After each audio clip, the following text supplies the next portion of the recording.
guys, I have a journal problem. Shocker, right? Yeah. So here's the deal. I need to pick out a journal, and I'm going to tell you what I'm looking for before I do this. And then while I'm showing you the journals, I will explain. So what I'm looking for is a journal. Oh dear. Hang on. Be right back. Okay. What I'm looking for is a journal that is just for my very favorite books. Not all my reading, just for the books that are like the top of the top of the top. So I told myself I couldn't have my subscription boxes if I wasn't going to start using up the journals. This is one of the ones I just got. I'm already using the other one. But now I need another journal, and all I'm going to put in it is the very best of all the books that I've read. It'll have things like Tree Grows in Brooklyn, The Brothers Karamazov, The Keeper of the Bees, The Harvester, The Extraordinary Deaths of Mrs. Kipp, The 11th Hour by Michael Phillips. There's so many. It'll have all those books, but it won't have every 5-star book that I have. And this is why. So, set these like this. And I'm going to drop them. So here's the deal. I've been going through all kinds of book journals lately. And, you know, looking for the different ways that I can do some of the pages I want to do. And so this is a traveler's notebook size, but it's obviously hardbound, etc. And one of the things that I found, instead of ideas for one of mine, was a gal was doing what she's calling her 5-star books.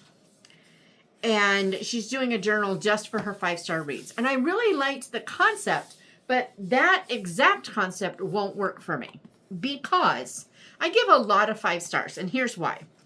When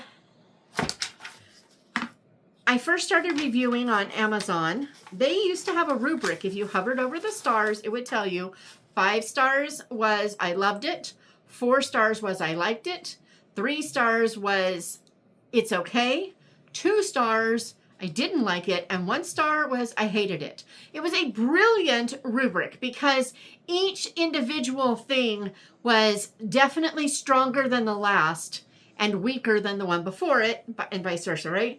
It was perfect. Now, over at Goodreads, they have 5 stars is it's amazing, and 4 stars is I really like it, and 3 stars is I like it, and then 2 stars is it's okay. So okay feels middle of the road to me, but it's down at 2 stars. I don't understand this. And then 1 is I didn't like it. So I don't like that rubric personally. It doesn't appeal to me at all. This one's more of a, what, B6? This is a smaller, does it say? Yeah, it's a B6. And so I don't like the rubric. I was using Amazon's for years, but then Amazon bought out Goodreads 10-ish years ago, and maybe more. And, well, now we have 2 different rubrics for the same basic company, right? So I kept going with what I was doing, but they don't really match up. This one has deckled pages. Interesting. Deckled edges, I mean. Look at that. That's kind of cool. So, for what it's worth, I've kept 2 on both platforms because it was silly to change my rating on one or the other. This has kind of got a suede feel to it. My hands are dusty from being down there. I needed to dust. But, okay, that's really pretty. Feels good. Yeah. Here's the, when I read a book, I go by how I feel in the moment. If I loved the book, when I got done with it, it gets 5 stars. Even if it's not the best book I've ever read. I'm not, stingy with my 5 stars. If I love it, great. If I just really like it, then I just really like it. And that's great too. I feel like I shouldn't use this one. I'm going to see B and I'm going to think it's like not as good as an A. I know. I get that way about stuff. But this one is also, this is a possibility. It's a possibility. But I'm going to say right now, this is my least favorite for this purpose. I love this journal. But for this particular purpose, actually, I'm going to remove this one from the possibilities. I love it, but I will think B, and I know, I get weird about stuff. So this one's out of the running. Well, that helped. We had to narrow one of them down. So then sometimes, okay, this is very bookish. Sometimes a book isn't, I'll give, like I gave The Brothers Karamazov 5 stars because it was phenomenal. There were things about it I didn't even like, but it didn't matter. I loved the book. The book as a whole was amazing, and it earned every last one of those stars. But you know what? At the same time, in the same month, I gave a cozy mystery. I'm sure Vicki Delaney or Benedict Brown was in that month, or both. And I'm pretty sure they both got 5 stars. I loved those books. I had a blast reading them. They were awesome. Are they on par, literarily speaking, with The Brothers Karamazov? No, they're not. So, library books. But they delivered what they promised. They did it well. I enjoyed it. And why wouldn't I? Oh, I should be undoing my elastics. Why wouldn't I give it 5 stars? It's just a different genre, and different genres shouldn't get fewer stars just because they're not as enduring or whatever. So it's just how I do things. And usually I don't even change a star rating. I will occasionally, but usually if I reread it later and go, maybe that's not as good as I thought, I won't usually change it unless I find a problem with it. One example was the McMaster's Guide to How to Murder Your Employer. That book was genius. It was brilliant. I loved it. But composition notebook feels very scholarly. Maybe. There were some things I didn't like about it that upon reflection later, I realized were part of its genius. Like the employers are, in the minds of these people are the bad guys. They're one-dimensional. They're very flat characters. But if you think about it, that kind of works because they need to think of them very flatly, one-dimensionally. Otherwise, you're going to be killing this person. If you can remove some of their humanity from them, it makes it easier to do something like that. So the more I thought about it later, the more genius it was. But I think I did adjust my star rating. If I didn't, I should. Because one of the things that I was really impressed by was the very clever use of a foul word. And I became convicted about that. This one feels very travel-y, so I'm going to remove this from the lineup. So, with that in mind, I don't usually change my star ratings. This one's very different. So, what do I do with that? Well, I want a journal. Since my journal is going to be full of books like, the Benedict Brown mysteries and the Lady Hardcastle mysteries and even like the Vicki Delaney's and whatnot. If they earn 5 stars from me, they earn 5 stars. They should get 5 stars. But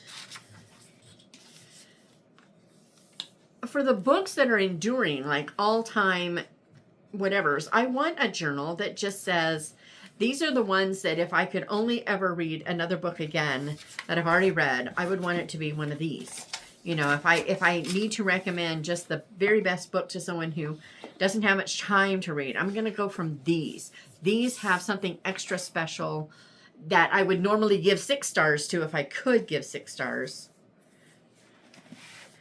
And there you have it. This is a very big journal.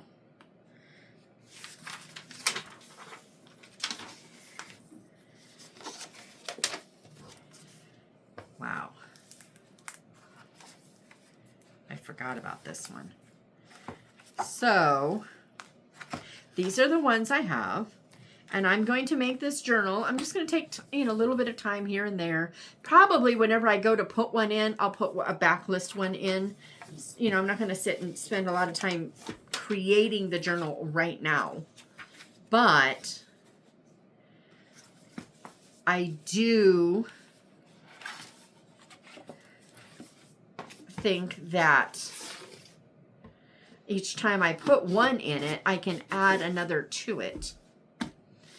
And hopefully this journal will be able to last a really long time because I'm only putting in, I'm guessing I would probably only put in 4 to 6, maybe fewer than 10 a year. And I'm assuming I'm going to use about a page per book. So if I'm going to use fewer than 10 a year, and I wonder if this tells me how many pages. This has 160 pages, so I'm probably going to get 155 books for sure in this one. This one has 192 pages. This is the composition. It has 192 pages, so I can probably get, 185 books in here. This one has 192, so it has 185. And this is the Books and Flowers. This is the embroidered one that I just got. That one. And I'm letting myself count this as going toward that. I have to use one or I don't get to get the next box. Because the point is to use the journals that came in either these boxes or I ordered them. This is the Books and Flowers. This is 112 pages. It's a sketchbook that has craft paper. So this must be, yeah, this is that leathery kind of one. And this, does it say on the back? Don't know what this one is. This is, oh, that beautiful blue. And it has 192 pages. Now, so that smaller one, it has 160 pages, so I would get about 155 to 158, somewhere in there.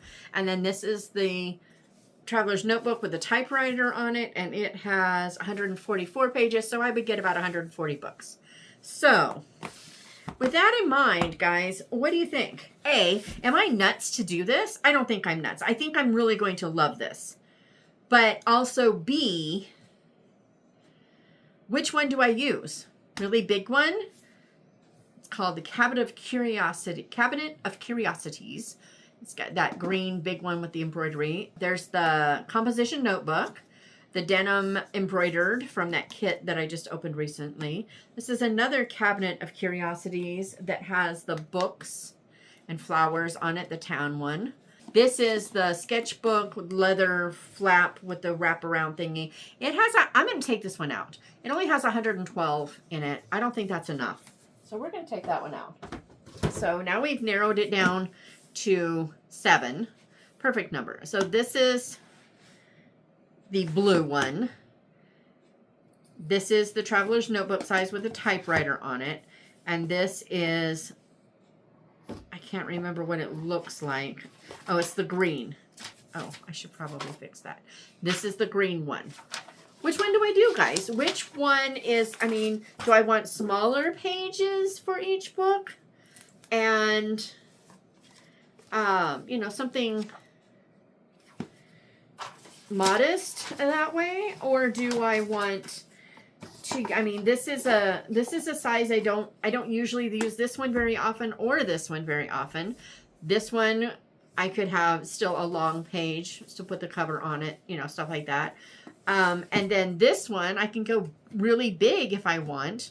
This one still feels almost too big. I don't know that I'm going to fill up that whole thing. And I do want a page. Okay, I'm removing this one because I do want a page per thing, and that's going to be a lot to fill up. And I could do it with quotes and stuff, but I'm just not going to do it. So I'm limiting it to these 6 now. No longer are we perfect. Now we have to decide really quickly so that I can remove one and no longer be incomplete. What do you think, guys? Which one? I'm trying to like give my opinion just for the fun of it, and I can't decide. But there is something rather endearing about the composition notebook, but I do have another book that I'm using my DIY thing with that this would work nicely with. I got them together, and so I could use this with that. So, I mean, that could eliminate that one. And this denim one doesn't say book specific to me, but it doesn't have to. The typewriter and the stack of books, typewriter,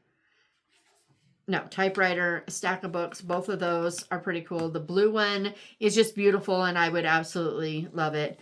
And then this little green one, green is one of my favorite colors, and I like the idea of the smaller. I think it would be big enough, and I could always choose to do 2 spreads. You know, I could do a double page if I needed to write more about something. And the same is true of this one. So, what do you think, guys? I don't know. I got to decide. I need to make a choice. So I am begging you for your opinion.